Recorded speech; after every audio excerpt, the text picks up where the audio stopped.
as I had some informants on it, we got some chemicals. He ordered more chemicals. One of the guys he'd worked with got caught by a little town cop. I got this guy, I think he's been making meth. Turned out, and this guy immediately flipped, and he gave up. The guy he had taught to cook, who turned out to be the cooker for this big methamphetamine lab in the motorhome. They were out there storing chemicals, picking up chemicals, and then they all came together one day. And they're out there and they set up their lab inside this motorhome. But we had the state police, we had like 4 different DEA officers involved. I happened to be the case agent on it because I'd been running it. We successfully took them down. We arrested 5 guys, 5 guns, seized the motorhome, seized a bunch of vehicles, seized 2 or 3 pounds of meth. Broken and falling, damned old souls been sent to burn. Nowadays they've been calling, telling me soon gonna be my turn. So one thing I wanted to get your initial thoughts on right away, just because it's interesting. Did you see the bill that came, or not the bill, but the lawsuit coming from Mexico suing about guns being trafficked from the U.S. and then going in the hands of the cartels? No, I haven't been following it. I'll tell you very honestly right up front. If you're looking for any expert or subject matter expert opinion, I don't have it because I got so frustrated with a lot of stuff going on. Yeah. That since I retired, I've kind of pulled back. I worked, like I say, a second job after I left DEA. I actually worked for DEA on contract for like 3 years, doing stuff overseas and so forth. But then when I went to work for the Airline Pilots Association in 2004, I was doing aviation security stuff. I did that, and then I left that after about 10 years. And since then, travel, kick back, have lunch with old buddies, the other old has-beens and stuff like that.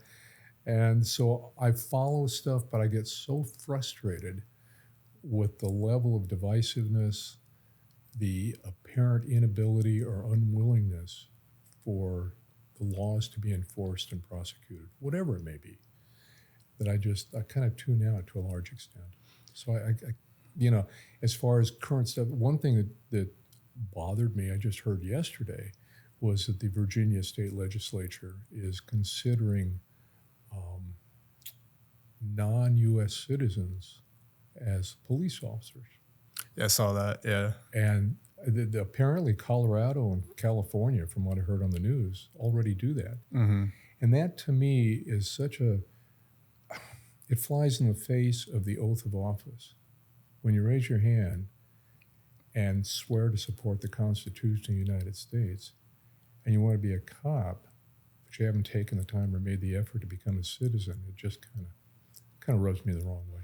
So I get frustrated and I kind of tune out. Yeah, no, I mean, in itself, that's kind of an opinion. Like, is that commonplace with a lot of former DEA? I feel like too, where, and not even just former DEA, a lot of people that are in these type of legal positions, mainly because we'll get to your story. There's so much to talk about today that you both accomplished and really helped set precedent in a lot of these activities, but. You guys work so hard to stop a lot of these issues, just to look back home and see the people dressed in suits that are sitting, in downtown DC right now, doing nothing about it. Like, is that kind of a commonplace thought as well, where you see a lot of people from, whether it be DEA, CIA, whatever it might be, where they want to disconnect once they're out? There's usually... Well, I won't say usually, but in my experience, the guys I know, it goes one way or the other. Either they're so deeply invested that they find something to do to keep going, and they're not going to quit until they die, And then the flip side of that is somebody like me, where I figure, okay, after 50 years, 30 with the federal government, maybe another 10 here, and then another 10 consulting or whatever it may be. Okay, I went through a lot of stuff, as we may touch on, it's in the book. My priorities were skewed. Sorry. My priorities were skewed when I was a young agent. I loved the job. I loved what I was doing. So my family suffered. And I look back on that, and I try to make up for some of that, but I'm more concerned about that. As far as the community in general, I have lunch on a fairly regular basis, every couple of months, with a group of former DEA guys. I have lunches with other guys, former cops and so forth. And I think the level of frustration is pretty similar across the board, whatever agency it might be. Because you see a lot in the news about people hollering for new laws, or we have to do this, we have to do that. When the reality, from my perspective, is if you would enforce the laws that are on the books and have been on the books for years, for decades, the statutes are there. If the government, whether it's the Attorney General's office or whoever it may be, will allow the law enforcement personnel and professionals to enforce the laws that they've been charged with enforcing, a lot of these problems wouldn't rise to the level that we're seeing now. And it goes the same with prosecutions. If you've got a repeat offender that's being released on his own recognizance or a minimal bail, why? Why are you letting them out to go do the same thing? And unfortunately, it's become so politically divisive that's what's frustrating to a lot of us. Yeah, no, I mean, I actually got in a debate with somebody about this where we were talking about what's happening with fentanyl and the fact that it's being trafficked, and their perspective was we shouldn't talk about it because then it can be used as a dog whistle or whatever they might say for racism, white whatever it might be against people coming over the border. And I'm like, it's killing like hundreds of thousands of people.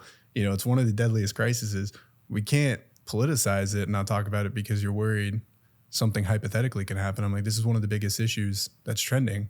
And I feel like, again, for someone in your position, you put so much time and effort and commitment into stopping this. And then for someone to turn around and be like, well, we shouldn't talk about it because it could be looked at bad. I mean, I can see why, that pisses me off, and I didn't even put in the time. I can't imagine. Yeah, it's frustrating.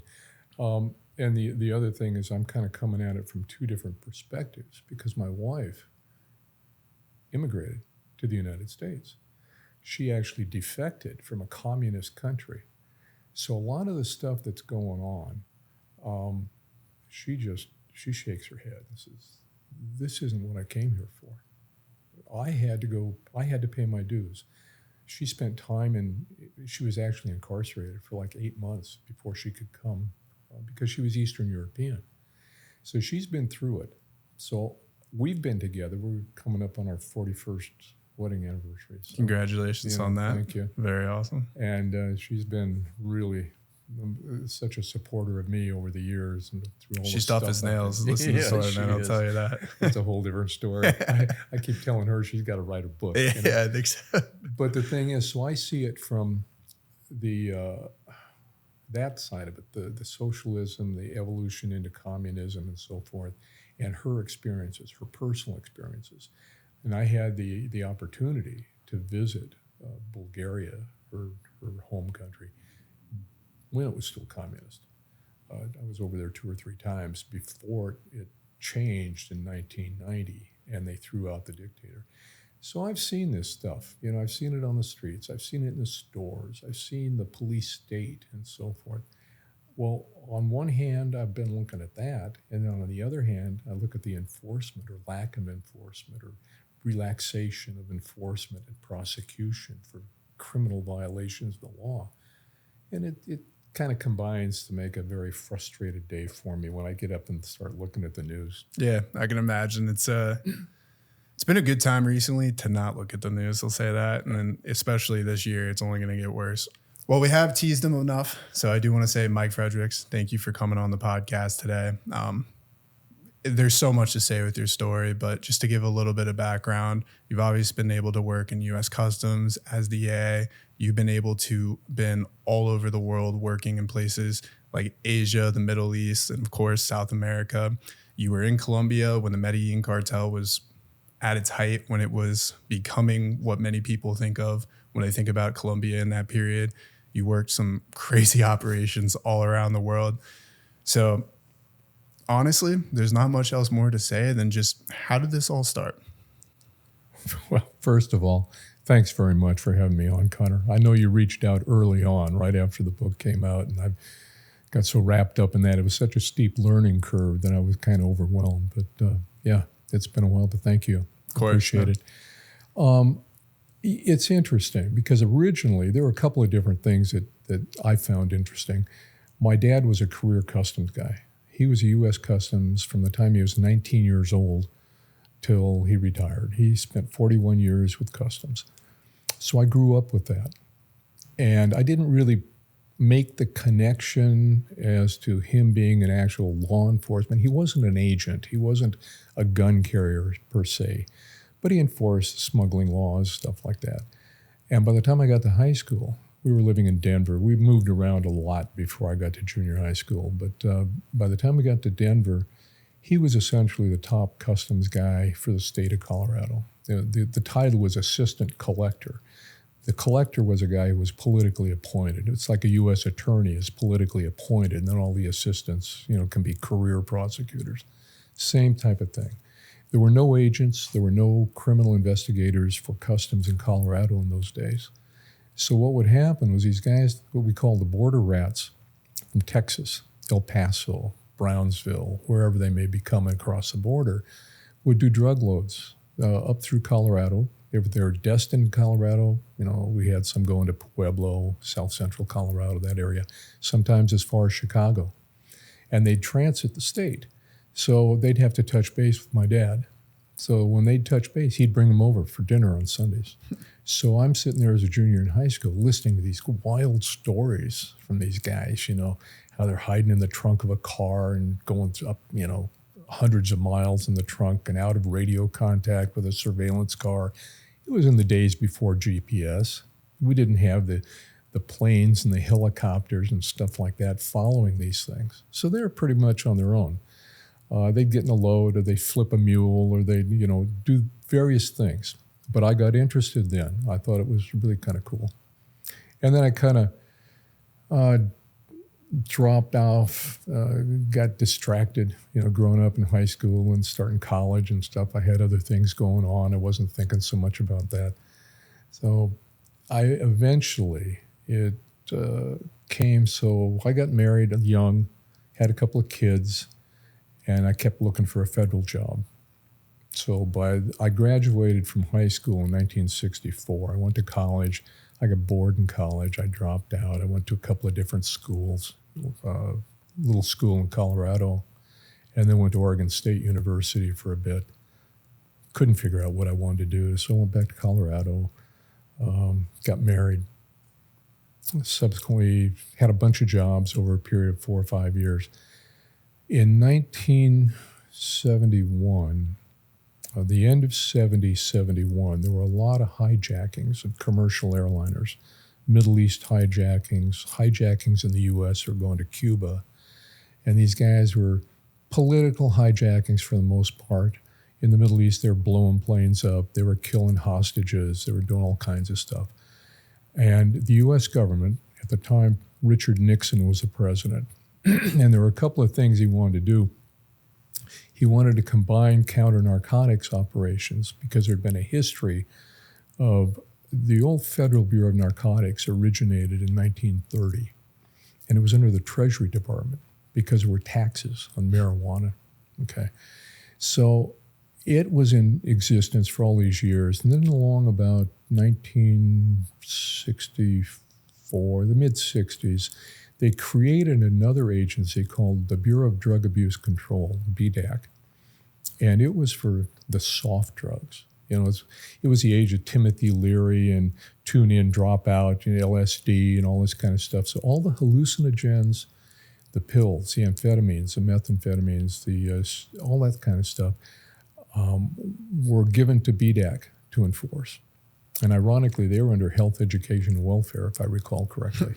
So you had FBN under Treasury, you had BDAC under Health, Education, and Welfare, and they were kind of competing because nobody sent a script to the drug dealers. If you're doing heroin and FBN's after you, you can't do marijuana or LSD or amphetamines because that's BDAC, so you got to stay in your lane. The drug dealers, as you probably know, they do whatever they do. Whatever makes money. Exactly. So along about, they created another agency called the Bureau of Drug Abuse. The Bureau of Narcotics and Dangerous Drugs, BNDD. And that was, I believe, in about about 68, I think. So they combined FBN and BDAC and created BNDD, and they put that under Justice, the Department of Justice.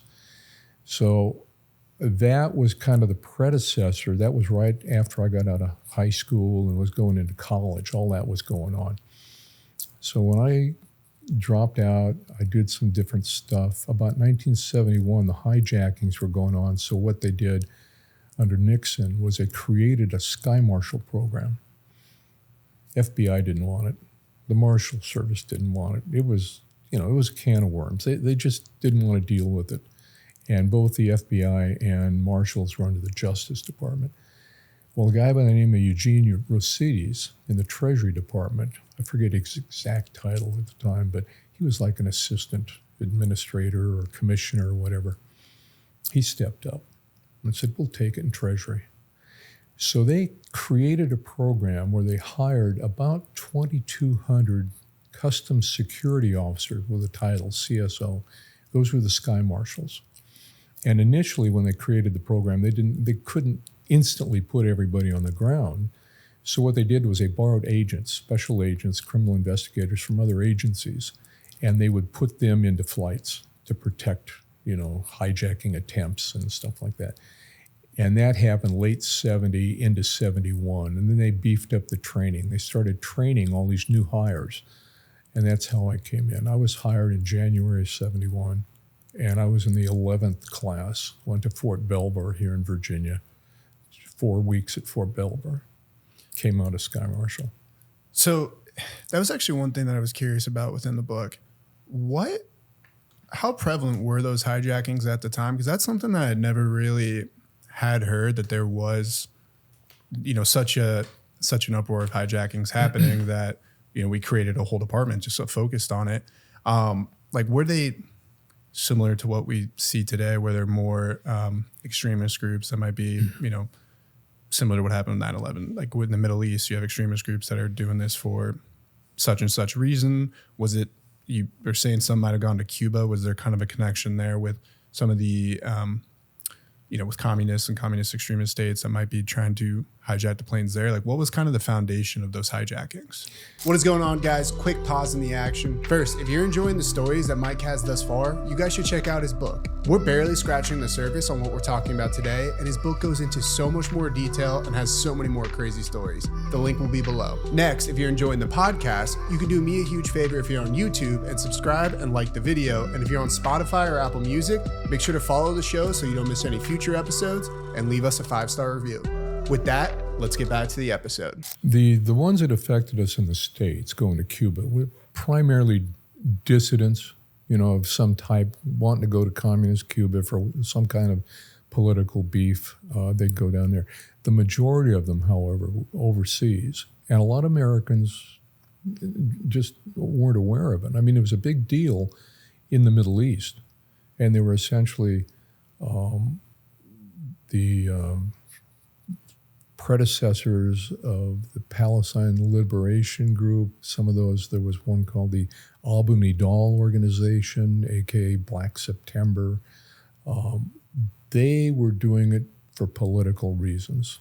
And it was you have to remember that whole hotbed has been going on for years, for decades. So they'd be taking planes, and it was pretty prevalent. And they had a big one that was really famous. I forget what year it was in. It must have been the mid-'70s, one in Entebbe. And people were killed. But it went on, I remember in 82, all the way in 82, there were something like, I mentioned it in the book, I forget the exact number. There were at least a half a dozen going on. And that was... I'd been a Sky Marshal at the time, and I was kind of fortunate because nothing really happened. I had one false alarm. That was a fun one. Because originally I was assigned to Continental Airlines out of L.A. And what we'd do is we'd have ground duty, because in those days it was pre-TSA, pre-DHS, all these agencies that exist now. And they would have private security doing magnetometers, screening and everything at the airports. So the CSOs would supplement that. We'd be kind of backstopping them. And we'd actually wear uniforms. You'd have a uniform hat, the Sam Brown belt with a gun on your hip and all that kind of stuff. So we'd do that for 30 days at an assigned airport. Mine was Portland, Oregon at the time. And I'd do 30 days on the ground supporting the airport screeners. And in the downtime, we'd red team it. We'd try to smuggle stuff through the security checkpoints. Yeah. We'd have guns, grenades, knives, stuff like that. And we'd see, okay, just how good is this? And we'd try to find weak spots and smuggle contraband, arms, munitions, things like that. If I were a terrorist, what would I do and how would I do it and how could I circumvent the things in place? So we'd do that off time, How much stuff was getting through? You don't want to know. Yeah, that's what I was going to ask. You really don't want to know. I mean, even with the modern technology, the early days of TSA and so forth, because you got to remember then after I retired, I went to work for the Airline Pilots Association. Yeah. And I was, because of my background to a large degree as a Sky Marshal, I was working really, really closely with the Federal Air Marshals, the FAMs, under TSA. And, we did a lot of stuff, and the public just never realized a lot of stuff that was going on. And it's better that way, I think. I've heard that before, and yeah, it's a lot of it they say is for show, not, for show, but it's there as a security measure, but there's a lot more confidence in it than maybe people should have, which is nerve-wracking, but it makes sense also because, I guess if you're not someone with your background, you might not be thinking of the best ways to get stuff through. But I was going to say, I know people have said that before. They're like, you probably don't want to know how much stuff gets through. Yeah, you really don't.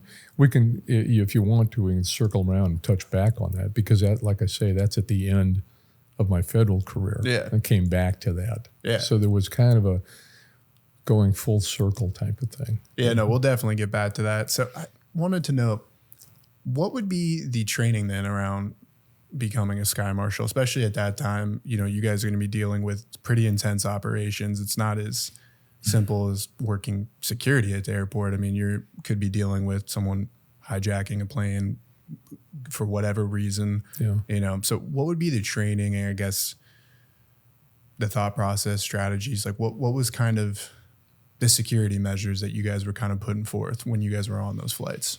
Well, the training consisted initially of 4 weeks, as I say, at Fort Belvoir. It had different training centers over time. It evolved.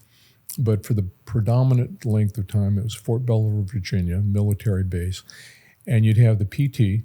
You'd go through and you do PT training. A lot of it was hands-on. You'd have partners, and you'd do the, wrestle them around, take them. They teach you that stuff. A lot of that stuff. What happened was the instructors from the academies for Treasury, a lot of Secret Service guys were involved as instructors, and I think maybe some Customs guys, ATF, who were all Treasury agents at the time. So the trainers would train you the physical part of it, the confrontational thing, the holds, the takedowns, like mini jiu-jitsu and stuff like that. Arrest techniques, how to use handcuffs, how to use things like that. So all the basic stuff you get, the mat time. But in the classroom, it was primarily the law. What is the law? What are your limitations? How can you enforce it? What can you enforce? What can't you enforce? All the variations of aviation law, criminal law enforcement, or criminal statutes, under Treasury, under Justice. Because the strange thing, not really strange, it was actually well thought out. You were hired and commissioned as a customs security officer with credentials, handcuffs, gun, all that stuff. But you were also deputized as a special deputy United States Marshal.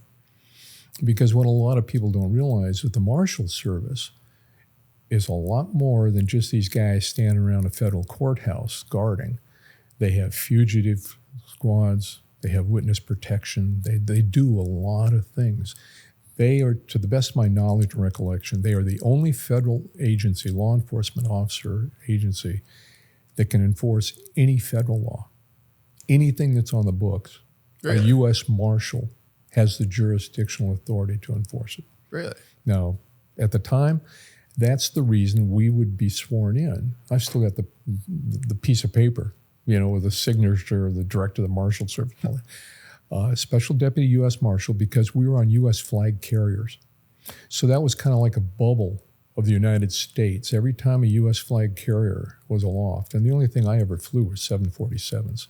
They just came out like right then, and the big jumbo jet, the first one, the only one, and that's what we flew primarily. So wherever you were in the world, you were on a little piece of the United States, so you had the federal authority to enforce whatever the U.S. law was to address the issue. Is that the same? So even if the plane is grounded at that point too, it's still a bubble of U.S. law? That's a good question. And there might be some technicalities. There were issues, I remember, whether the door is open or not. Really? Yeah. Like if you had a jetway that went up to the door, the fuselage door, and if the door was closed, you were good. It was like hermetically sealed United States.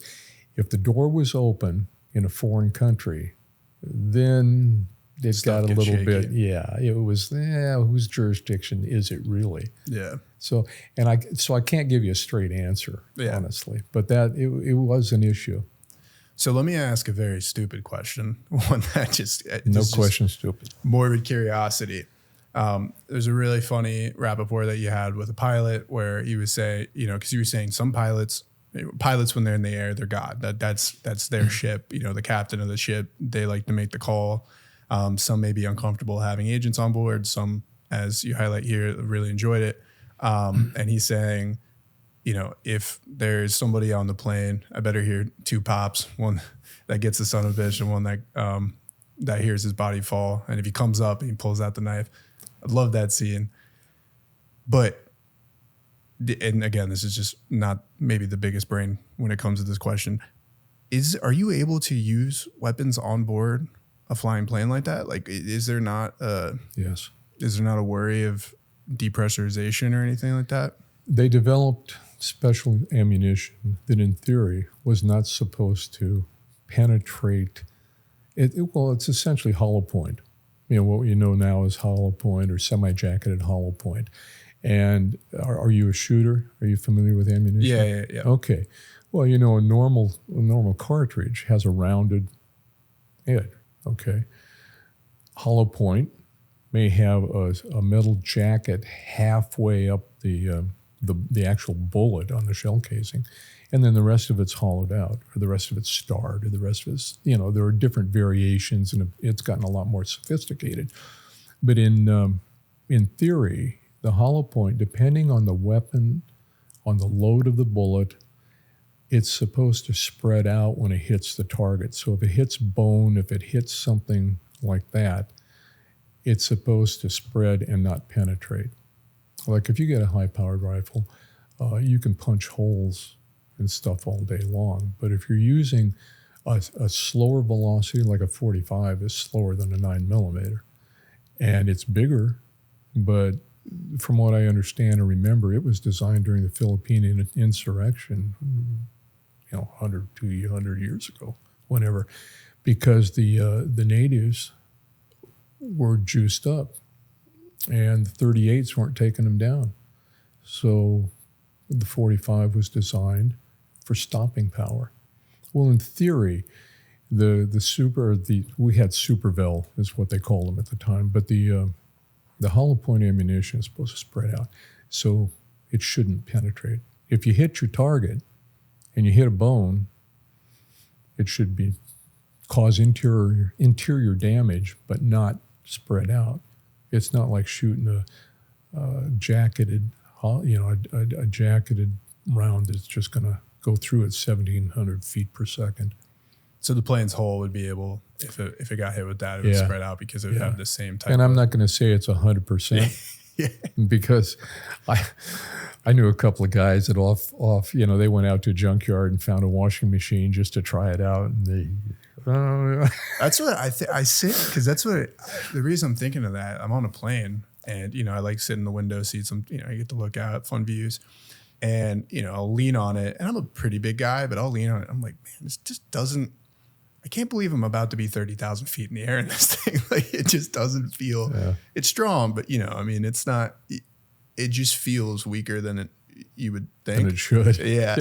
And then imagining someone shooting a gun in there, I'm like, I don't know how this goes well. I mean, I guess when you're at that point, stuff's not going well anyway. So you kind of got to do what you need to do. But yeah, that was a morbid curiosity question just because I honestly never even really seen like that talked about. But so you're in the Sky Marshal for 2 years. And 8 months. 8 months. 8 months. 8 months. Yeah. I might be hazy on the timeline with stuff like that. I tried that's taking fine. notes, but yeah, I was because I wanted actually when I was offered the job, I was offered 3 jobs. I looked for law enforcement for I don't know 2 or 3 years, and when I finally got the offers, the Bureau of Alcohol, Tobacco, Firearms, the Treasury, as a special agent, I got a job offer from them. I got the job offer from Customs, and then I got a job offer as a corrections officer for the jail at Multnomah County, Oregon.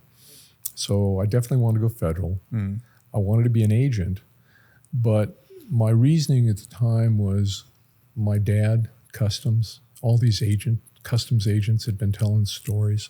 I wanted to be a Customs agent. So I passed up on the agent job with ATF, and I took the Sky Marshal job with Customs, hoping that I could parlay that within a couple of years into an agent job. And I got very fortunate.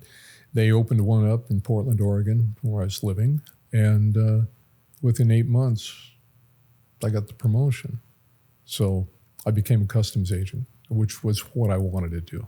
Yeah, what did that moment feel like when you were able to move from, you know, not that the Sky Marshal job isn't in its own thing for, you know, you're living that kind of cowboy lifestyle where it's these crazy stories and whatever it might be, but you finally get to, you know, what you were hearing when you were at the dinner table as a child. Then it was awesome. And I don't use that word very often, but it was really cool. I was happy. I thought, okay, I've arrived.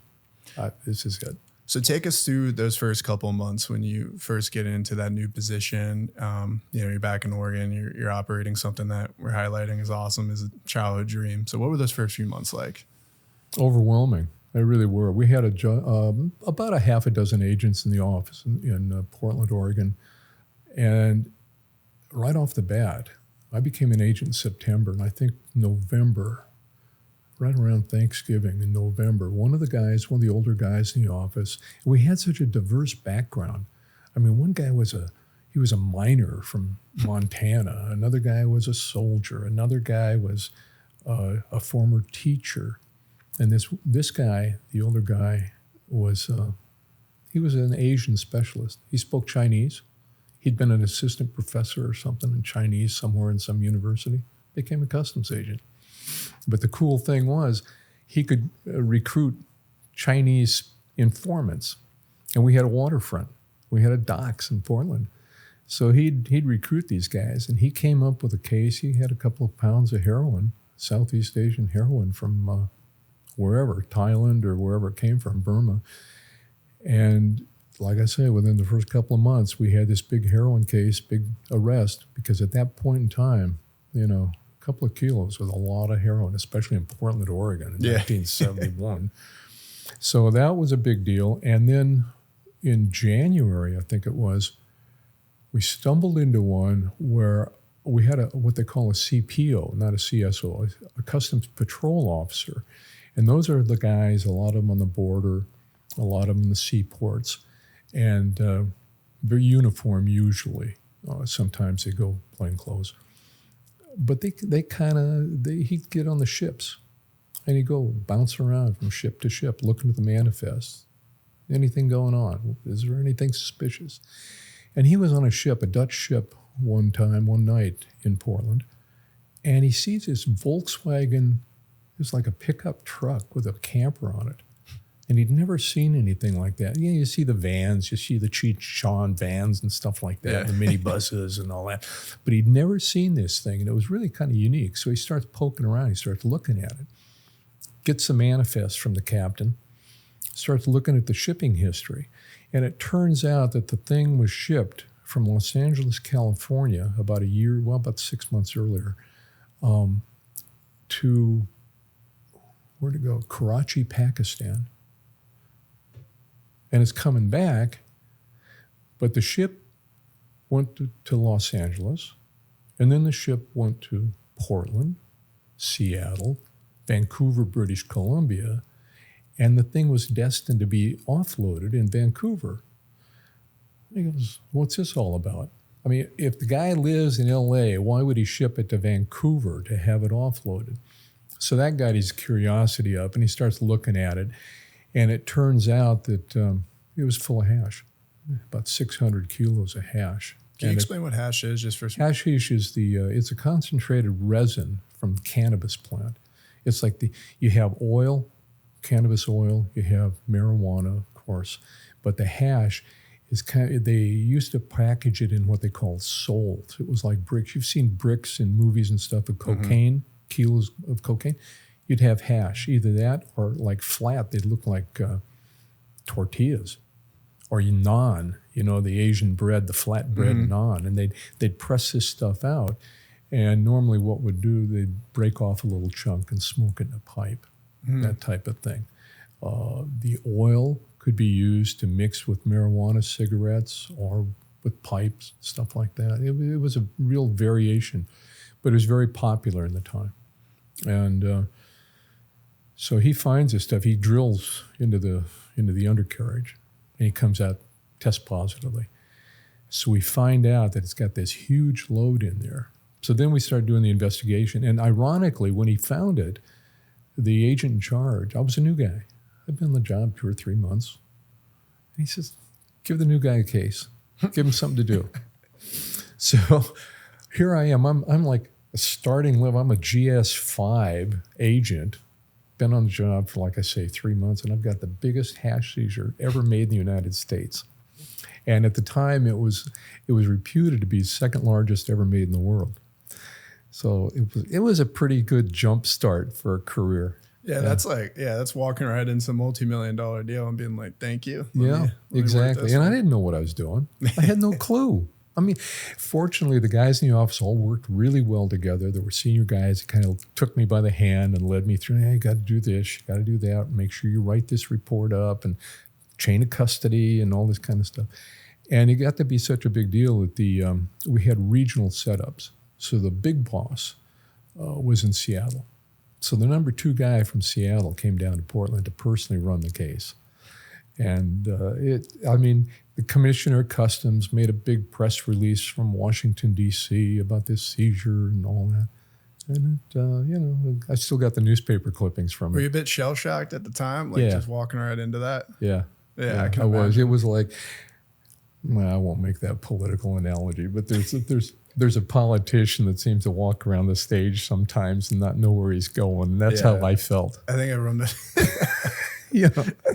But so curious to that too. So you're going from Sky Marshal, now you're working these type of operations. And as you were just highlighting kind of what led to, this initial recovery of all this hash was staking out on these different shipping liners, and you kind of have to, and then you're also working informants. You're trying to find people, whether it be through a number of different methods to be able to bring them on and figure out information that way.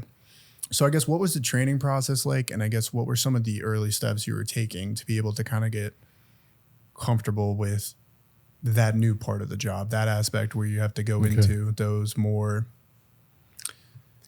Yeah, it was investigative. Yeah, is what it was. Would be the actual job description is criminal investigator, and the common name is special agent. Okay.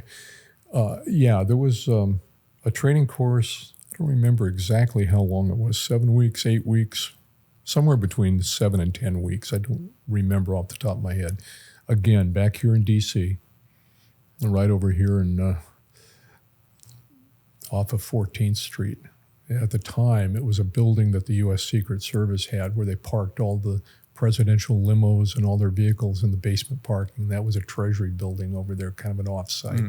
We had the training there, and they had instructors from all the Treasury agencies, plus they'd bring in guest instructors and went again through the law, criminal law, more PT, shooting, firearms, all that kind of stuff. But yeah, it was pretty comprehensive. You had everybody from ATF to Secret Service to Border Patrol, Customs, Marshal Service. All the federal heavyweights were in the school and teaching the school. So then I came back out of that. And you have to you have to understand that U.S. Customs enforces a whole lot of laws. There are different Title 18 is generally the criminal law title under the U.S. Code. 19 has civil stuff in it. So Customs would do both criminal and civil. And if an import specialist was bringing in dry goods of some kind or some kind of commercial goods and they weren't paying the duty on it, they'd get dinged or they'd be investigated or whatever.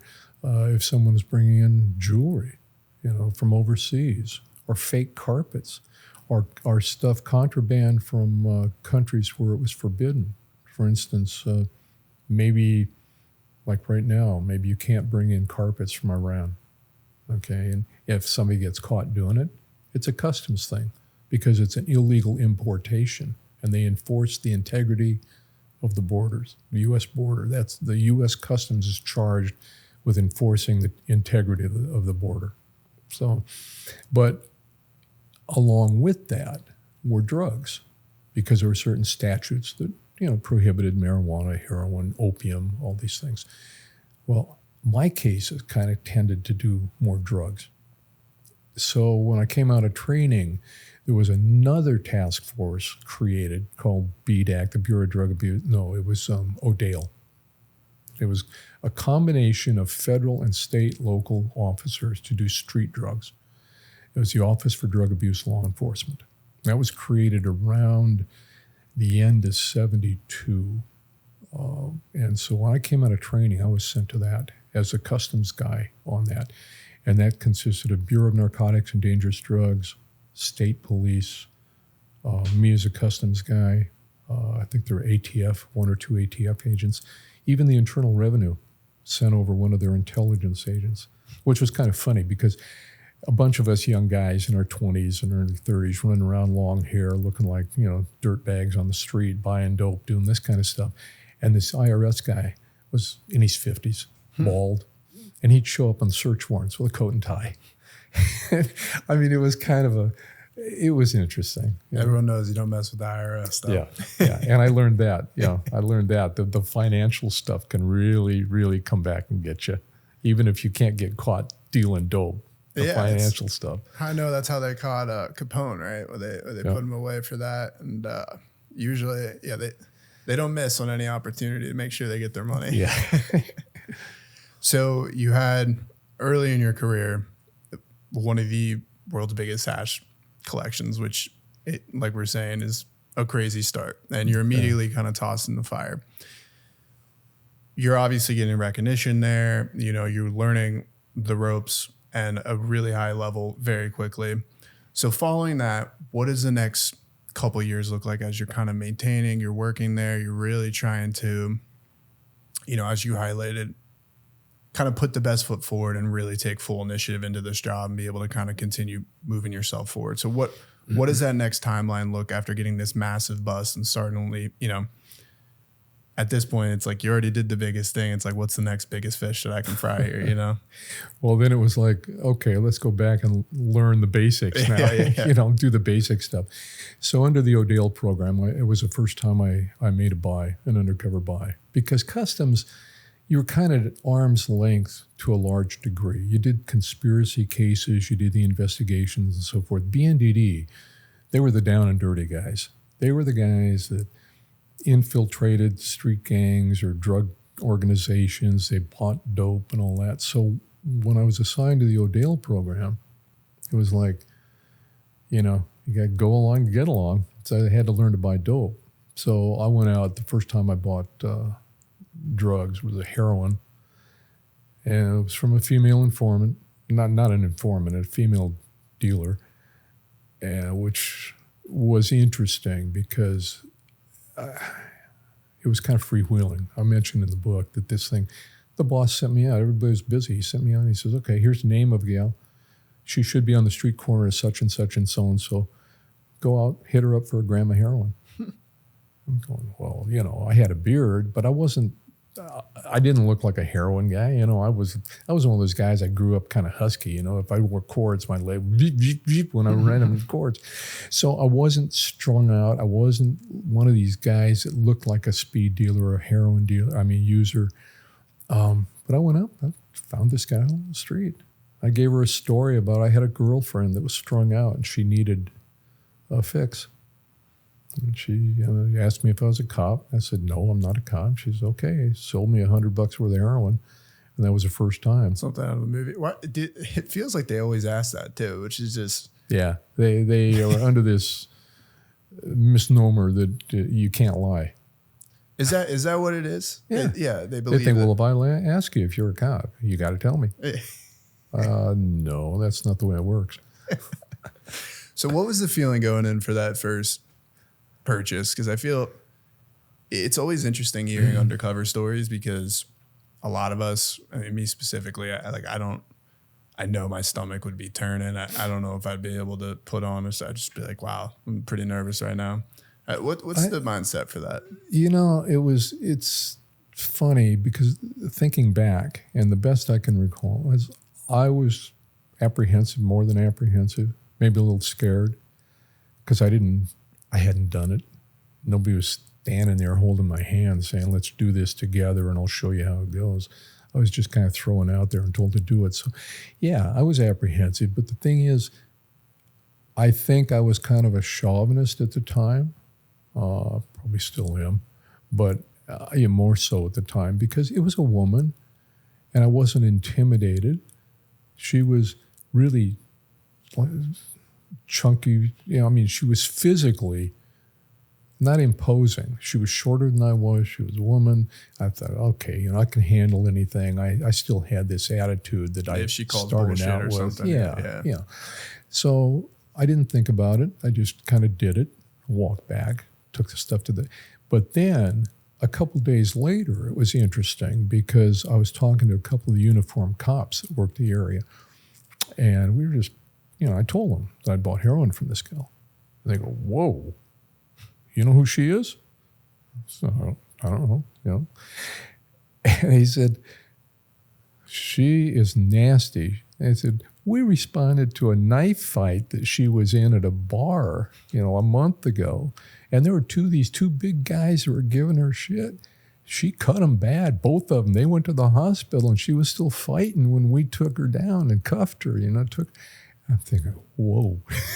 I swear any story I hear of a woman drug dealer, they're 100 times more menacing than the men. Every story I've heard, like all of them, all the kingpins, all of them. Look at the new series, the new Netflix series, Griselda Blanco. Yeah, she's brutal. I had Yohan Grillo, we were talking about, he wrote a book that was kind of covering all the gun trafficking going south that we were talking about a little bit earlier. And we were talking about, what did he call them? Not the narcositas. There's a name for it, but he's saying the same thing. He's like, every time, because they have to prove their power, they end up being, 10 times more brutal. I mean, for Medellin, there was a drug queen pin down there as well, and they're the most brutal for no reason. Well, fortunately, this one didn't turn out like that. Yeah, well, she sold it. It was nice and easy. Yeah. But then they created, DEA was actually created right after that in July of 73. July 1st, it was actually the fiscal year. And I know that's changed over the years, but at that time, the federal fiscal year began on July 1st. So on July 1st of 73, DEA was created with the intention of combining the criminal investigative resources of Customs, the old Bureau of Narcotics and Dangerous Drugs, and they had some intelligence elements also that were put in there. I'm not referring to the well-known three-letter, agency, but they had other resources, intelligence resources throughout the government that they put in there for drug intelligence. and DEA was created. What was the reason? Like, was it just that there was levels of bureaucracy that made some of these busts difficult? Bureaucracy and turf. You know, you got to remember that if Customs is enforcing the border, they want to stop anything coming across the border. If BNDD is working domestically, their bread and butter, their budget and everything else depends on who they arrest, how many they arrest, how much they seize, all this kind of stuff. Well, if you're in St. Louis, or if you're in, Minot, North Dakota, you're not going to make a case unless the stuff gets in the country. And if Customs is stopping it, so there was turf things. Like BNDD would have informants overseas, and they may set up loads. Well, they wouldn't always tell Customs. Yeah. So then you get into this turf battle, and these guys fighting about, well, who gets the statistic, who gets the seizure, and I think it was an effort to do away with a lot of that, make one agency overall in charge of, and that U.S. code is Title 21 became the Controlled Substances Act, and that specifically addresses all drug violations, all criminal violations.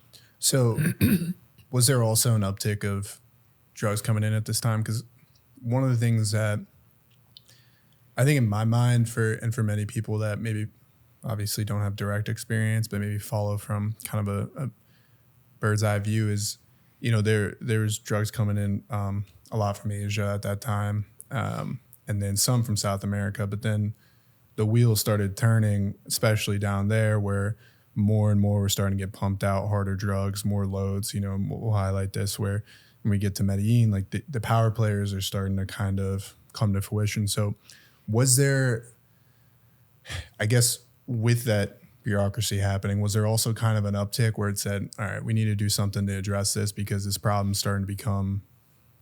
I honestly can't answer that because I don't know. I don't know what was going on at the top. I was still way at the bottom of the pyramid.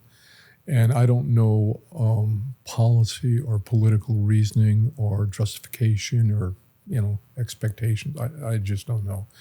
At the time, the biggest seizures I remember were heroin. The French Connection was a big deal, coming out of France into New York. They made movies about that. Excuse me. But as you say, that was in the 70s. Into the 80s, the cocaine thing started coming to fruition. I subsequently went from Portland, Oregon to Spokane, Washington in the mid-70s. And it was mix and match. My experience was, you had some heroin on the streets, you had some LSD, you had methamphetamine, you had coke, and you'd work whatever your informants or whatever the intelligence would give you to work. We had one case in Spokane, of all places, that involved substantial amounts of heroin that were coming from Thailand. And what was happening was there were people inside the military APO in Bangkok that were smuggling heroin. So they had a guy in Spokane, Washington, off the radar, under the profile. They'd set up a deal where he would send a package to Thailand, or they'd originated in Thailand. I don't remember exactly how it was working, but it involved the addressee would be no good. So the APO would return the package as undelivered, when in fact the return address was the intended recipient. So they were packing stuff in boxes and stuff like that from the military APO in Bangkok and sending it domestically, but it wasn't going through customs because it was coming back as returned undelivered mail. I mean, there were scandals at the time. There were like heroin was being smuggled in bodies of soldiers that coming back from Vietnam. They had a horrible case. I mean, it was just devastating on that. I mean, there was a big drug problem in Vietnam too. Oh, right? Yeah, absolutely. Because of quality. I mean, I had one informant in Spokane who'd been in Vietnam, and that's where he started using drugs. And he used virtually everything. And he became a good informant for me on a methamphetamine case, one of the best cases I ever had up there. And but he said, yeah, anything and everything. But he had never used what they called at the time, they called methamphetamine crank. And he said, I'd never used crank until this guy put the needle in my arm. He said, so, and he said it on the stand in federal court. So it kind of swayed the day. Yeah, I mean, but so I'd never even heard that before. So who was trafficking through the bodies? Was it? I honestly don't know the details of that. All I know was what I read in the paper and stuff like that. I was never involved in that, but it was a big deal. I don't remember what years it was either. It was but that whole thing, Vietnam, a lot of GIs came back with addictions for various reasons. And the problem was that the quality was so much higher because you're at the source country. Yeah. It's coming out of Burma, Vietnam, whatever, Southeast Asia. And they'd be getting dope. It was 90% plus in purity. And then coming back to the streets. And by the time it came to the streets in New York or Los Angeles or Seattle or wherever, it had been cut. It had been adulterated so many times. It'd be down 3%, 5%, like that. So they couldn't get a sufficient amount of heroin, of the opiate, to satisfy their addictions. So that led to a lot of crime. It escalated more and more. Yeah. I heard too. God, I can't even remember. I know one of the kingpins was from this situation, but they were making a lot of connections there. And then when they'd go back to the U.S., they would already have their connections built in, and then shipments would come over, and it'd start the set of criminal organizations right here. You even had in later years, you had African traffickers going to Thailand, and I had cases where they recruit American females as couriers, get them over to Asia, and then hold up their passport unless they were willing to carry a load. Strap it on their bodies or whatever they had to do. And at one point, later in the career, when I was in India, we actually had Nigerian traffickers in Bangkok that were coming to Kathmandu and subsequently into Pakistan to score heroin because the Pakistanis subsequently got better quality over the years. Initially, it was kind of low quality heroin, but later it became high quality. And the African traffickers were coming via Nepal, Kathmandu, Nepal, to Pakistan, buying Southwest Asian heroin, taking it back to Bangkok, to Southeast Asia, and selling it as Southeast Asian heroin to increase their profit level and everything. Yeah. I mean, there were all kinds of things going on. I mean, it's always a money game. You always got to get that. So let's go back to that methamphetamine bust, because that was a cool one. But so obviously, if you want to go through the informant a little bit more and kind of, I guess, what the groundwork was going into that bust. Okay. Well, the one we're talking about is you're talking about the motorhome? Yeah. Yeah. Okay. Scene out of Breaking Bad. Yeah, that was interesting because we had actually a chemical supply house called up because there are certain precursor chemicals that are restricted. You have to have a legitimate use to use them. And some of them are in fertilizer, but some of them are used they're dual use. Okay, you can use them in fertilizer, but you use them for meth too. So I had a supply house, a chemical supply house in Spokane at the time, call me up and say, hey, I got this guy ordered all these, like 9 kilos of this or that or whatever. And I thought you ought to know. So he gave me a tip, and we set up surveillance on the guy. And when he came back a few weeks later, 2 or 3 weeks later, picked up, we followed him. But it was out in eastern Washington state, and there's no way. You were talking about, relatives in Texas and Arizona and stuff. Okay. You can imagine the open territory, the rolling hills and stuff. Oh, yeah. So we got 3 cars on this guy that's driving off with these chemicals in the car. And at one point, I mean, he went over a high rise in the hill and pulled over and stopped. And there was no place for us to go. So I come over the top. I crest the hill, and I come down. He's leaning against the trunk of the car. He does one of these. How you doing there? Yeah. So that would call off that surveillance. So we had to figure out what to do. So the long story short, as I had some informants on it, and we got some chemicals. He ordered more chemicals. He had ordered chemicals in Oregon. He ordered chemicals in Washington. We found out that one of the guys he'd worked with got popped by a little town cop on a speed thing. You know, these guys set up, the speed limit drops from 45 miles an hour to 20 miles an hour, you know, like in a block. Well, they set up, and they caught this guy. I get a phone call. He says, I got this guy. I think he's been making meth. I think he's a cooker. I said, what gives you that idea? He said, I found all this glassware in his trunk of his car, and he told me he was cooking crank. Well, that's a pretty good clue. So I went down, I drove down and talked to this cop, and turned out, and this guy immediately flipped. And he gave up the guy he had taught to cook, who turned out to be the cooker for this big methamphetamine lab in the motorhome. So it started, an investigation went on for about 6 months. And we tracked his chemicals, Oregon, Washington, Idaho. We tracked his associates, found out different residences in northeastern Oregon. He cooked a load in a hotel, a motel actually in Washington, Clarkson, Washington, that he had a fire, it blew up. And, you know, there were police reports on that, but they didn't know who it was and so forth. A lot of pieces came together. We put it all together, and then finally found out that he had this motorhome in Oregon. And we went down there, Pendleton, Oregon, outside of Pendleton, Oregon. And this little town called Meacham, which was like a wide spot in the road, they had chemicals stored in a cabin, like from the 1800s. Old. I mean, Lewis and Clark Trail stuff. This is where the Lewis and Clark Trail went through this area. And they were out there storing chemicals, picking up chemicals, and then they all came together one day and met at a motorhome. They had 4 or 5 vehicles, 5 different guys. This guy brought P2P. This guy brought methylamine. This guy brought...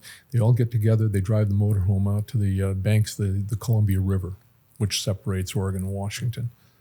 And they're out there. They set up their lab inside this motorhome. And they were out there where they had visual counter-surveillance efforts for, I don't know, they could see a quarter of a mile, if not further. Yeah. Anybody approaching, it was sagebrush, it was desert type stuff. But we had the state police, we had like 4 different DEA offices involved. I happened to be the case agent on it because I'd been running it. And we successfully took him down. You know, everybody's crawling through the sagebrush and everything. And the thing is, it was a little dicey on the warrant because I had gotten a search warrant, and then they moved the chemicals to a different location. They were in the motorhome instead of the house we were going to hit. So I had to get another warrant. And then the question came to be, should we hit it before it gets dark, because it was getting late in the afternoon, or shall I go to the magistrate and get a reissuance, a new warrant on the thing? And I figured, well, we got probable cause, so we're going to hit it, and we'll worry about, you know, updating the warrant and all that. So we did. We arrested 5 guys, 5 guns, seized the motorhome, seized a bunch of vehicles, seized 2 or 3 pounds of meth, and it was a big deal. You know? But because of the warrant issue, the defense claimed that I didn't have enough probable cause because one agent had seen one thing, another agent had seen something else in the surveillance thing. And when I got on the scene and I talked to one of the 2, he hadn't related everything that the second guy had told me. Long story short is that it went to the appellate court, 9th Circuit in San Francisco. And they actually used case law to justify. They said the knowledge of one is the knowledge of all. So the fact that the other 2 agents had had a conversation, and then that conversation had been related to me to make the decision on whether or not to execute the warrant, they upheld it. So you got real life Breaking Bad there. Yeah. Years before Breaking Bad came out. Yeah. So what happens on that processing as well too? You know, you guys go in, you bust, take down, all the main guys there. But there has to be like a chemical cleanup there, right? Because it's pretty dangerous with all the different mix and matches with that. Funny you should bring that up because we're talking about the 1970s. We had no hazmat suits. We had no hazmat vans. We'd hit these meth labs in T-shirts and jeans. Oh my God. We went out. I mean, and that's one of the things. I mean, technology, all this stuff has advanced to the point where, thank God, because people could get hurt, people could have aftermath, medical effects and stuff like lung damage, all this stuff. We didn't know what we were doing. I mean, we were cowboys. Yeah. We went into this thing. There were 3 of us went in, and the thing was active. It was dripping, cooking and dripping. I don't remember exactly what we did. Unplug it, turn off the burners, whatever we did, shut it down. It could have blown up on us just as easily as not. We wouldn't have been any the wiser. We didn't know. Yeah. Because we were going out there, to arrest people for breaking the law and that kind of thing. Now, it's interesting because in later years, by the time I got to headquarters in the latter part of my year, the medical examination that we were required to undergo every year, they specifically concentrated on, have you ever been exposed to that type of thing? That was one of the questions. Well, yeah, years ago. Once or twice. Yeah. So they were looking at it. But in those days, nah. Just going in. We'd seize the stuff. We'd take the drugs, we'd take the glassware and throw in the trunk of a government car. And you think about that after the fact, and you've got a 2-way radio transmitter in the trunk. So every time you key the mic, there's an electrical transmission. Yep. You got chemicals sitting in the back of the car, in the trunk of the car. And then we'd take them to the office in the federal building and store them in the vault. We had a vault that was multi-purpose. Evidence, guns, all that kind of stuff. We'd put the chemicals from a seizure in the vault with everything else. Close it up, it's secure. Chain of custody. Yeah. So, those... Different times. Different times, different days. Yeah, a little looser. Was meth pretty prevalent at that point, or it really just started? It was the trailer park meth. It wasn't like the Mexicans took it to a whole new level. When they got into it and realized the profit margin, they professionalized it. They really started making it dangerous. I mean, really. But in the old days, it was, they used to refer to as trailer park meth cookers, stuff like that. And that's essentially what it was. You'd have guys out doing it on their own. It wasn't organized. The bikers, the outlaw biker gangs were big into meth. I had 1 or 2 cases that involved that element. And that was something the ATF would really get into because of the guns and the explosives and stuff. Whatever brand name biker group you want to talk about. I mean, there were a whole bunch of them running around in those days that were really prevalent. And their drug of choice was methamphetamine. They'd cook it, they'd buy it, they'd distribute it. Would they operate like what we would think of for the gangs today too, in terms of like having turf, having, specific types of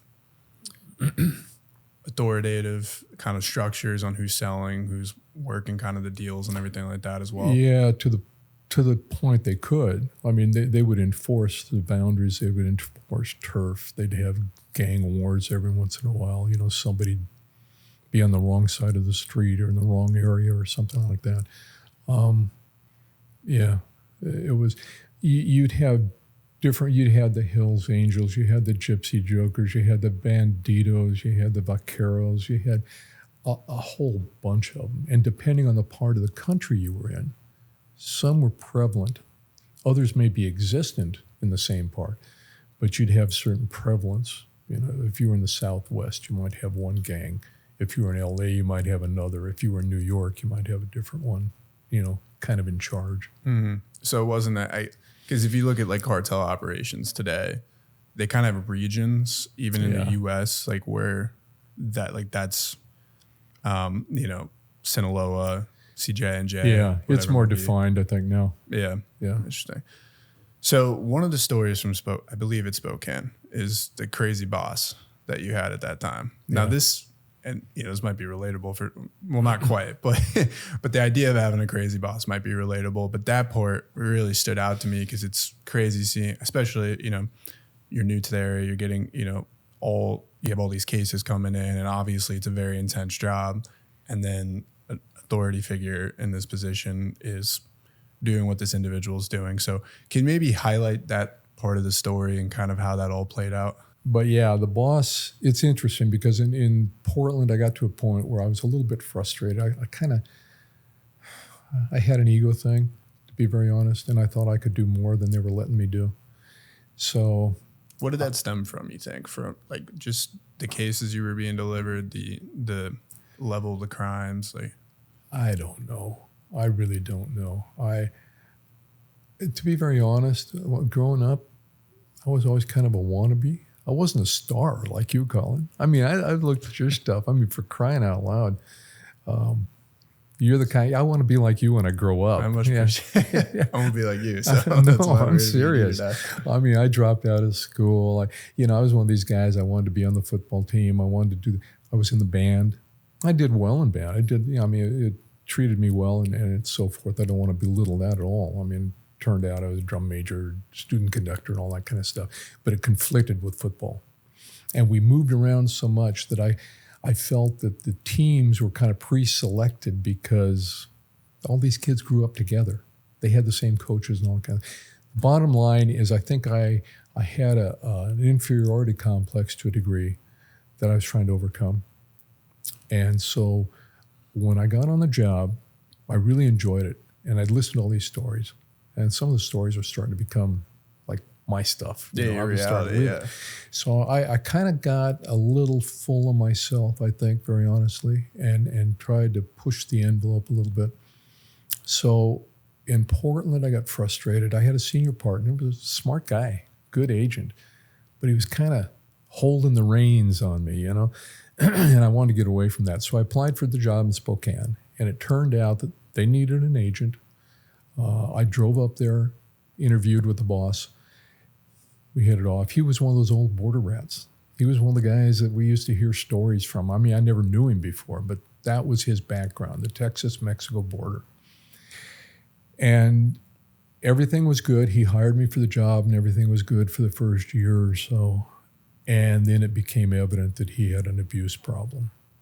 And he had a problem with female informants.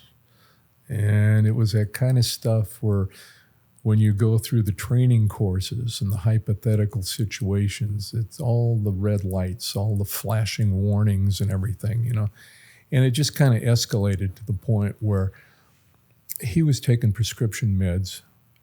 I don't know if he was taking anything else, meth or anything like that, but he was definitely under the influence a lot of the time. He had a bunch of car wrecks, government cars. He wrecked at least 3 or 4 government cars, a couple of private cars. Had a wreck with a police car one time, and it got so bad that they were going to arrest him. And the police department was going to arrest him, and the sheriff's office department captain who had known him for years interceded and somehow talked the cops out of making the arrest, and good old boy network going on in those days and stuff like that. And it escalated to the point where the bosses couldn't ignore it anymore. The guys in Seattle couldn't ignore it. They had to come over and deal with it. And he was subsequently relieved and sent to a rehab program and so forth. And, bounced out of Spokane, but in so doing, I happened to be the firearms officer at the time. I'd been certified as a firearms officer at the FBI Academy back in 1975. And so I was a firearms guy. I trained all the folks in the region and so forth. And they said, well, you're the gun guy. Go get his guns. So, and he was still in the office. He'd been relieved of duty, but for some strange reason, the boss from Seattle was there in the office and an acting guy, a replacement was there. And they tagged me. and said, yeah, got to take his guns. He's off duty. So I walked in his office and I said, boss, got to take your guns. I'm sorry. And he went nuts. He reaches in the drawer and he pulls out a .38 and cocks it, points it across the desk at me and says, you're the fucking snitch that caused all this trouble for me. And he starts ranting, I ought to just waste you, blow you away, whatever he said. I ought to do you right now. And it was weird. It was the strangest feeling because I don't remember being afraid. I was dumbfounded. Did he do something so stupid? And I don't know. I talked to him. I talked him down. He decocked it, put it on the table. And I ended up walking out with that one. I unloaded that one, and he had a .357 in another drawer. And took the guns, took them out, put them in the vault. And then he was decommissioned. Yeah, he was sent to another office and then another office. And, they didn't deal with it. They ducked the problem, unfortunately. Was there a bit of a retrospective kind of look at, you were highlighting this, you first met the guy and he was, again, the guy at the dinner table, had those stories and everything. And then, you're working with him and now you're the guy with the stories and everything. And you get to see, his true face, what he was doing on the side, what, all the negatives that came with it. And then obviously the conclusion of you, going to disarm him after he had been removed from the team at that point. Was there kind of a moment there where you maybe humanizing the figures that you kind of had grown up with, or, maybe some type of impact in terms of like your outlook on some of the agents and whatever it might be in that situation as well? I don't think yet. I don't think I subsequently ultimately did, but at that point, I don't think so. It made me angry. It was like when you idolize somebody and then you find that they've got the feet of clay, Yeah. I didn't idolize him, but I respected him. Until all this happened and started evolving. And it made me, I felt like I'd been duped. I felt like I'd been taken in. It wasn't so much that I identified with a humanity or his problems and that kind of stuff. Not at that time. Not later. I felt that more with some of the informants. Mm-hmm. Because when you're dealing with guys, in a lot of cases, who didn't know what I did and who I was, and you get close to them, and you see their life, and you see their lifestyle and stuff, yeah, it gives you a different insight on maybe the why and how things come to pass, and it's not all black and white. Like in terms of you took the same left that they took, you might have ended up in the same type of position. Absolutely. Absolutely. And it's over the years, it's made me so thankful. I happen to believe in God, and I believe he's been watching over me, man, forever and ever. Between him and my wife.